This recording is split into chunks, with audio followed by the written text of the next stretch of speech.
In the Pfaff Quilt Expression 720, you can sequence together any amount of decorative stitches and lettering into the memory. So to go to the memory, come over here where you have a zigzag and an A stitch, and you're going to notice your screen changes to a green screen. Notice there's no stitch. It's waiting for you to add a stitch to this area. So go over to your menu and pick any grouping of decorative stitches you choose. Let's just choose something from the leaves and flowers. So if I touch a leaf, you're going to get one repeat of a leaf.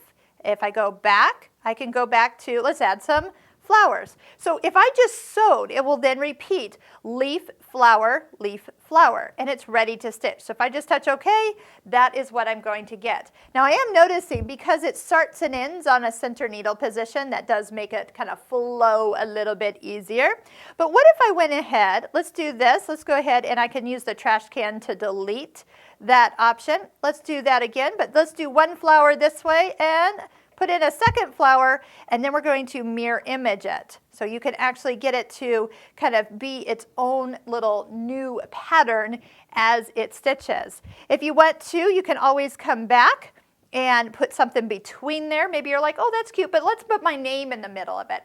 So I could go ahead and add letters. So if you want letters, just come over here to the letters, and you could actually do A, B, C. So wherever that cursor is, that's how it adds it in, and then it's all ready to stitch. So it's really easy. If you do want to save it, you've got a little heart here. You can touch the heart, touch an empty split place to save it. It says Save to Personal Menu 10.1.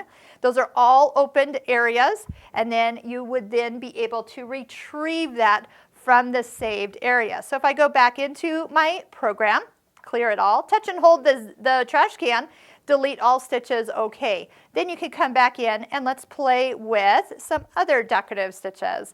Let's just do one of those, and how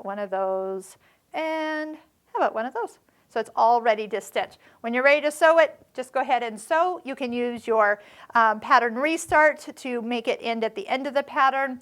You can touch the scissor button once you start sewing, and I love using the Start Stop button because all it's going to do is stitch decorative stitches, and you don't have to hold your foot control down. So lots of things that you can do here, and you can come up with some unique patterns that don't just look like a row of plain decorative stitches, all of the same one. Mix it up a little bit and try these. Let me show you where we actually save these. So I am going to go in, I'm going to clear my memory just so it's empty for later.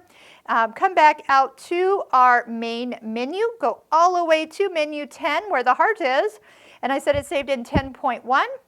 There it is. I can touch it and retrieve it, and it's back on screen. So if you've got some things that you are wanting to keep close by, obviously it's not hard to put in when you're putting in stitches or label items, dates and names, but if you want to keep them close by, you've got lots of open places that you can do just that. So play around with some of your decorative stitches, and if you want to learn more, check out our Pfaff Stitching Cosmos online course. There's links below this YouTube video where you can watch 10 videos for free and see everything that you can learn in addition to what these videos and the manual show you.